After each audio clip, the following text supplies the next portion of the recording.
अलंकार किसे कहते हैं? अलंकार की परिभाषा या अलंकार किसे कहते हैं? तो अलंकरोति अलंकारः, जो अलंकृत करे। जैसे स्त्री एक आभूषणों को पहन के अलंकृत हो जाती है, वैसे ही हमारी जो काव्य रचनाएं हैं, इसमें जब हम अलंकार लगा देते हैं तो वो अलंकृत हो जाता है, वो सुंदर लगने लगता है। जब उनको एक निश्चित मात्राओं में, निश्चित लय में और अलग अलग उपमानों से सुसज्जित कर दिया जाता है, शोभायमान कर दिया जाता है, तो वो सुंदर लगने लगते हैं। तो उसी को अलंकार कहते हैं। ठीक है। अलंकार का अर्थ होता है आभूषण। कभी कभी क्वेश्चन में पूछते हैं अलंकार का क्या अर्थ है, तो अलंकार का अर्थ होता है आभूषण। अब अलंकार होते कितने हैं? मुख्य रूप से तो दो अलंकार हैं। एक शब्दालंकार है,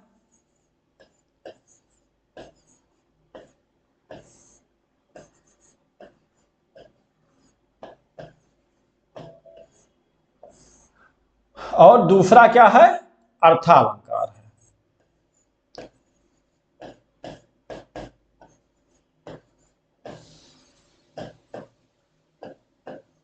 अर्थालंकार है। शब्दालंकार के तीन भेद हैं। शब्दालंकार के कितने भेद हैं? तीन भेद हैं। अर्थालंकार के तो कई भेद हैं, लेकिन मुख्य रूप से इसमें 4-5 हैं, वो मैं आपको बताऊंगा। पहला शब्दालंकार में क्या है? अनुप्रास। अनुप्रास शॉर्ट में लिख रहा हूं, समय आप लोगों का बचत हो जाए। अनुप्रास में क्या होता है? वर्णों की आवृत्ति होती है। वर्णों की क्या होती है? आवृत्ति होती है। आवृत्ति मतलब बार बार दोहराए जाते हैं। जैसे यहां पे लिख दे रहा हूं, शॉर्ट में आप लोगों को बता रहा हूं। जैसे तरनी, तनुजा, तट, तमाल,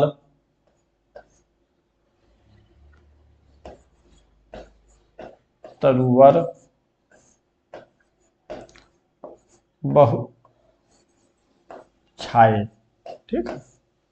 तो यहां पे देखो, एकता, दोता, तीनता, चारता, पांचता, ता आवृत्ति बार बार हुई है, तो यहां पे आपका अनुप्रास अलंकार हो जाएगा। ठीक। अभी दूसरा आपका हो गया क्या? यमक अलंकार। यमक अलंकार में क्या होता है? आवृत्ति ही इसमें भी होती है, लेकिन इसमें क्या होती है? शब्दों की आवृत्ति होती है। इसमें वर्णों की आवृत्ति होती है अनुप्रास में, और यमक में क्या होता है? शब्दों की आवृत्ति होती है। यहां पे क्या होता है? शब्दों की आवृत्ति होती है। शब्दों की आवृत्ति होती है। ठीक है। जैसे आपने पढ़ा होगा कनक कनकते, कनक कनकते सौगुनी।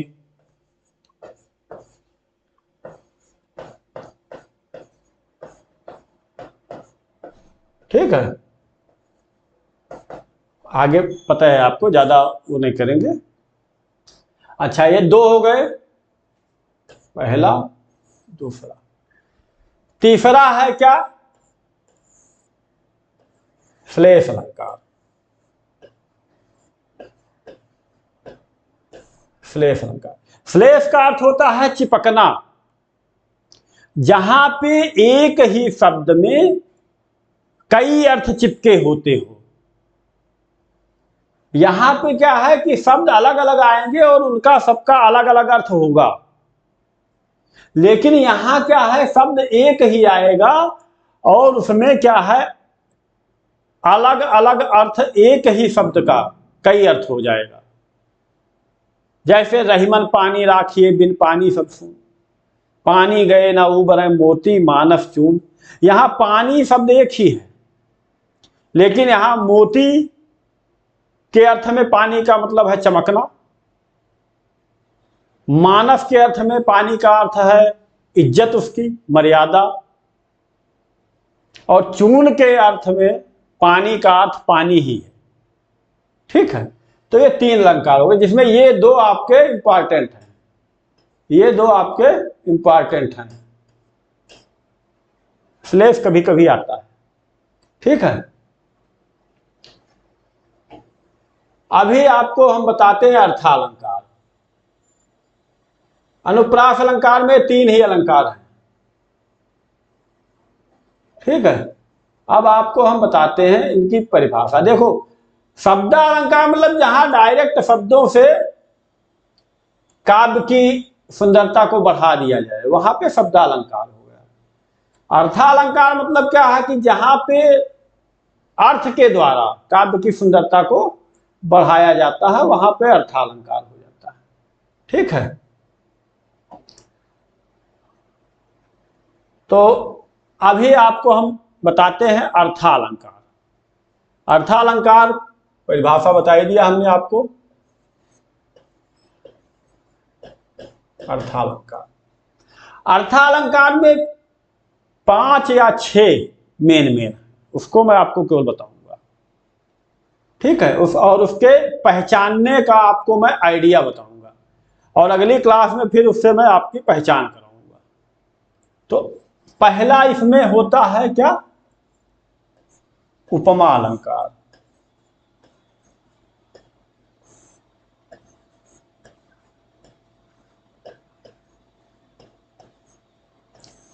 उपमा अलंकार में देखो, यहां पे हमें कोई वो परिभाषा और वो करने की जरूरत नहीं है।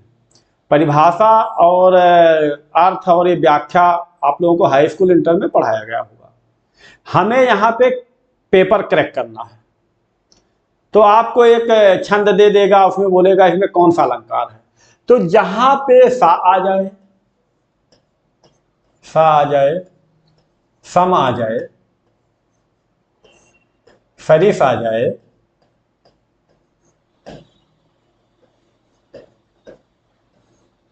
वहां पे आपका क्या होता है, उपमा अलंकार हो जाता है।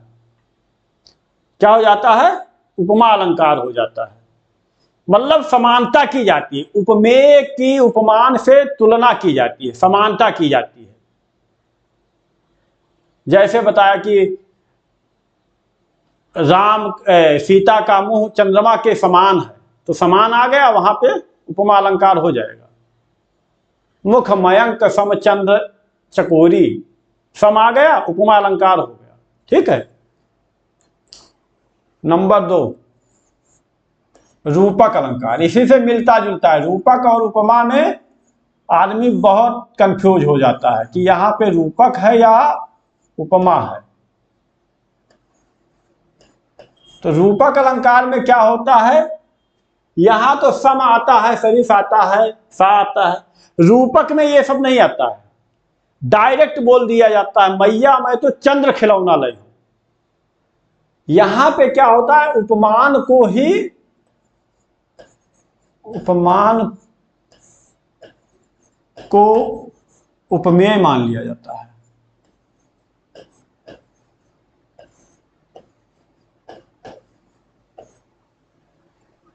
डायरेक्ट बोल दिया जाता है, चरण कमल बंदो हरिराई, चरण कमल बंदो हरिराई। यहां पे समान या समानता की कोई वो नहीं, डायरेक्ट वही चीज है। मैया मैं तो चंद्र खिलौना ले, डायरेक्ट चंद्र को खिलौना बांध लिया गया। तो यहां रूपक अलंकार हो जाए। रूपक मतलब उसी रूप में, शब्दों से ही अर्थ निकल रहा है। रूपक मतलब उसी रूप में मुझे चाहिए, डायरेक्ट चाहिए। तीसरा हो जाएगा आपका उत्प्रेक्षा अलंकार।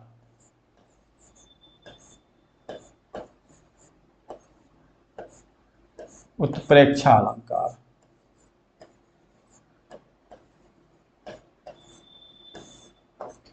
उत्प्रेक्षा अलंकार का क्या है कि इसमें जनहु मनहु शब्द आते हैं। जनहु मनहु जानो और मानो, मतलब इसी प्रकार के शब्द आते हैं इसमें।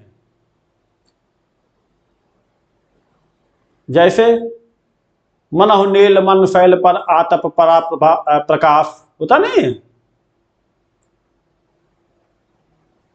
शोहत ओढ़े पीत पट श्याम सलोने गात, मनहु नील मन शैल पर आतप परा प्रभात। तो मनहु आ जाए, जनहु आ जाए, जानो आ जाए तो वहां पे उत्प्रेक्षा अलंकार हो जाए। यहां पे क्या होता है कि माना जाता है। जैसे पहले हम लोग जब अंकगणित पढ़ते थे तो बोलते थे माना का बराबर 100, माना आजकल बोलते हैं माना x बराबर 100। तो जहां पे जानने मानने वाली बातें हो जाती हैं वहां पे उत्प्रेक्षा अलंकार हो जाता है। फिर क्या है आपका, ये 3 मेन है, इन 3 में से तो आता ही आता है।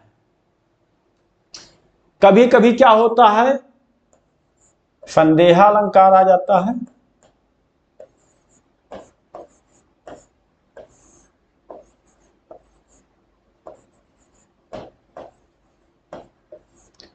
और एक भ्रांतिमान अलंकार आ जाता है।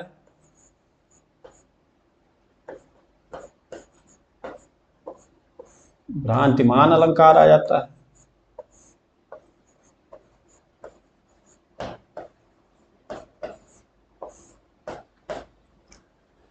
और एक कभी कभी क्या होता है, मानवीकरण अलंकार आ जाता है।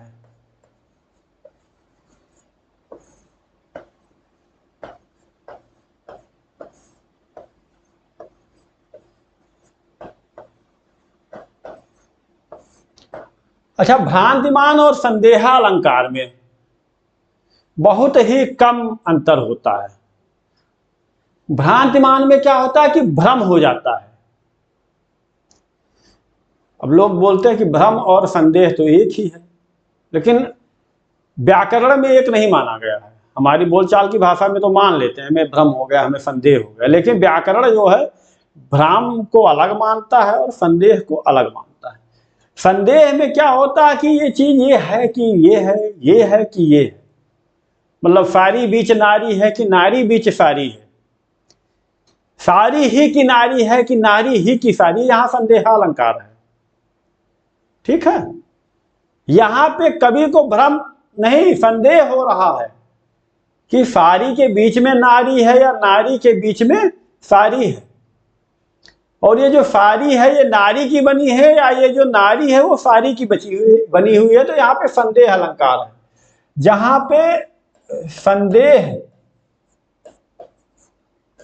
बना रहता है, संदेह बना रहता है, वहां पे क्या होता है, संदेहा अलंकार होता है। और जहां पे भ्रम हो जाता है, भ्रम क्या है, जैसे बोलते हैं कि चूग रही हंसनी शीतकड़ मानो मोती जान, ऐसे है ना एक को कि हंसनी जो है भ्रमवश, जो ओस के कड़ हैं, जो ओस के कड़ घास के ऊपर पड़े हुए हैं, उनको मोती समझ के उनको चूग रही है। तो यहां भ्रांतिमान है, डायरेक्ट उसको भ्रम हो गया है कि ये ओस के कड़ नहीं है, मोती है। संदेह नहीं हो रहा उसको कि मोती है कि ये उसके कड़ है, मोती है कि उसके कड़ है, डायरेक्ट उसको भ्रम हो गया है। जहां पे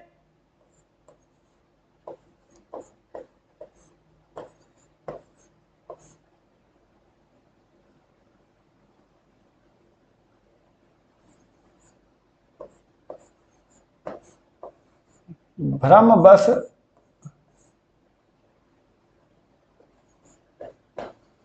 एक वस्तु को दूसरा मान लिया जाता है, दूसरा मान लेते हैं।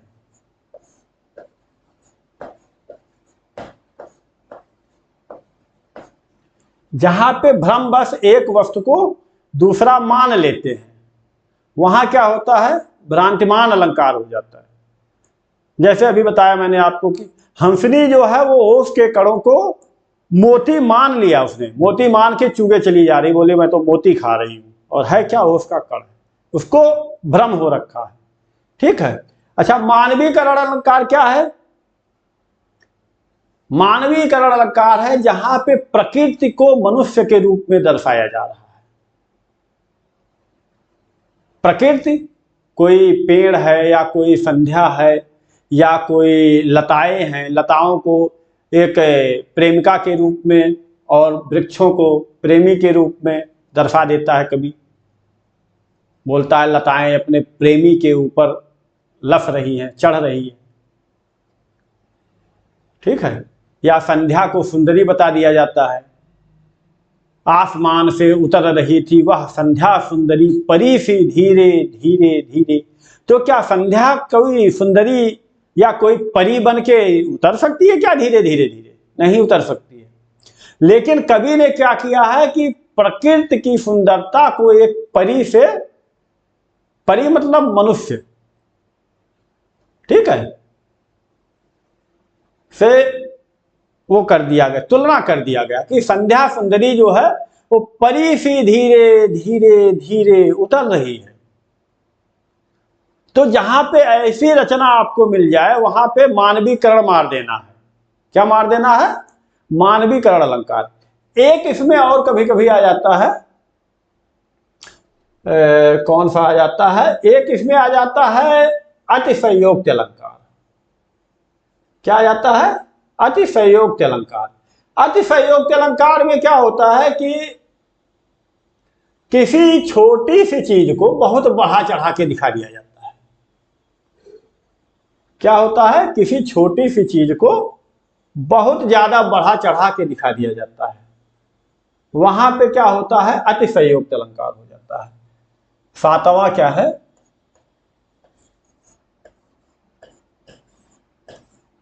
अति संयोक्ति। अब जैसे इसमें आपको नाम से ही पता चल रहा है, अति, अति माने अत्यधिक,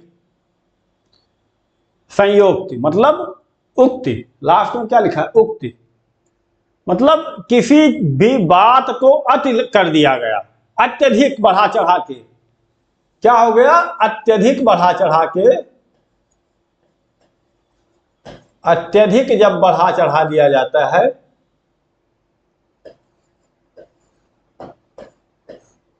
अत्यधिक बढ़ा चढ़ा कर जब कोई बात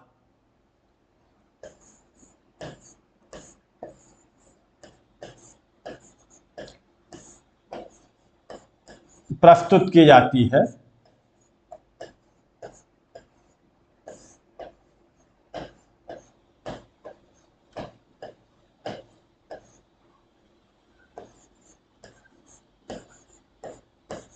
तो वहां पर ये होता है अतिशयोक्ति अलंकार। क्या होता है? अतिशयोक्ति अलंकार होता है। जैसे हनुमान के पूंछ में लगन न पाई आग, सारी लंका जल गई गए निशाचर भाग। या राणा ने देखा इस पार तब तक चेतक था उस पार। राणा ने सोचा इस पार तब तक चेतक था उस पार। राणा की पुतली मुड़ी नहीं तब तक चेतक मुड़ जाता था। है?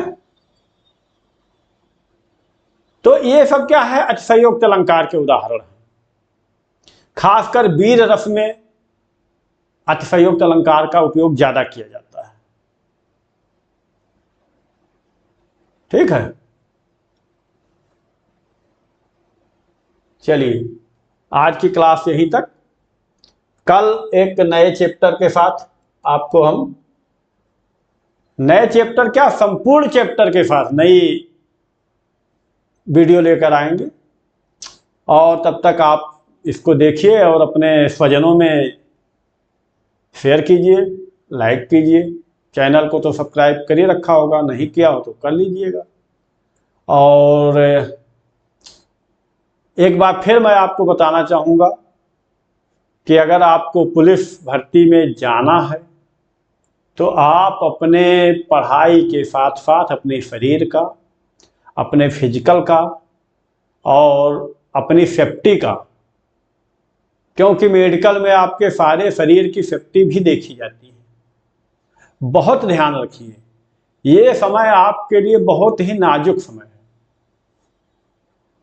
तो इसलिए इसको बहुत बहुत बहुत ज़्यादा ख्याल करके रखिए।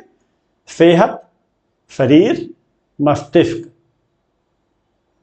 तीनों चीज जब आपकी सही होगी तभी आप पुलिस कांस्टेबल भर्ती के लिए सिलेक्ट हो पाएंगे। एक भी चीज गड़बड़ हुई, आपने बहुत अच्छी रनिंग की है लेकिन आप कहीं गिर गए हैं, आपके हाथ में चोट लगी हुई है, तो आप मेडिकल पे अनफिट कर दिए जाएंगे। क्योंकि दौड़ना पैर से है, आप सोचोगे पैर तो सही है, हाथ गड़बड़ हो गया, दौड़ जाएंगे। दौड़ तो जाओगे लेकिन 15 दिन बाद जब मेडिकल होगा तो आप निकाल दिए। तो इसलिए आपको रनिंग करते रहना है, सेफ्टी से करना है, नहीं कि एकदम अंधाधुंध दौड़ो, पैर में मोच लगा लो, बैठ जाओ घर। धीरे धीरे दौड़ो, अच्छे से दौड़ो, गड्ढे गुड्ढे को देख के दौड़ो, जूते अच्छी क्वालिटी के लो, रोड का चयन अच्छी क्वालिटी का करो, या हो सके अगर आपके गांव घर में कोई ग्राउंड हो, कच्ची जगह हो, कच्ची जगह में दौड़ना आपके लिए ज़्यादा सुटेबल रहेगा। ठीक है, चलिए, जय हिंद, जय भारत।